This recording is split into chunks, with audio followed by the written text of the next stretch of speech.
Hi, this is Reynald. In this video, share ko lang sa'yo, pagka bago ka dito sa Livegood, mas maganda kung yung commission mo, transfer mo muna sa credit wallet.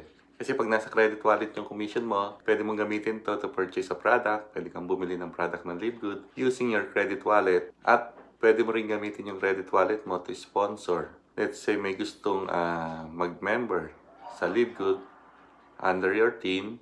Ayan, let's say wala pa silang credit card or debit card na pwedeng gamitin, pwede mo silang i-member using your credit wallet.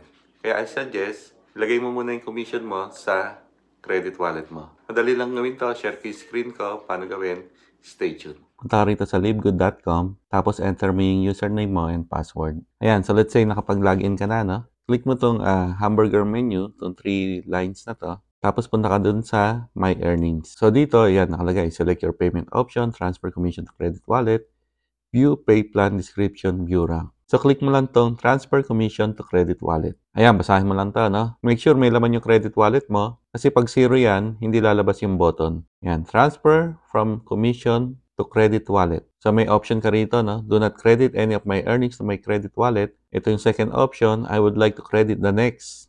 Lagay mo dyan magkano yung amount ng dollar na gusto mo. Pero I suggest, ito muna ang i-click mo, no? I would like to credit all of my earnings to my credit wallet account. Para nasa credit wallet mo lang siya, no? Then click Save. Transfer commission to credit wallet. Your selection has been updated. All of your commission will continue being placed in your credit wallet until you change your selection. Click Continue.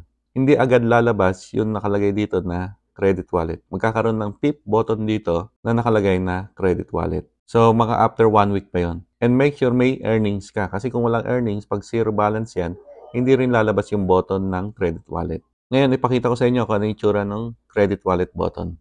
Magda-log out ako dito sa account ng misis ko. Tapos, magda-log in ako dun sa account ko mismo.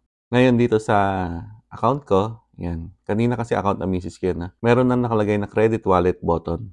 Yan, kasi may laman to credit wallet ko. So currently, I have $36.69 in my account. Thank you for watching. Again, my name is Reynald. Kung may question kayo about Livegood, lagay nyo na lang dyan sa comment section. Thank you and see you sa mga susunod na video. Please follow for more videos. Bye-bye!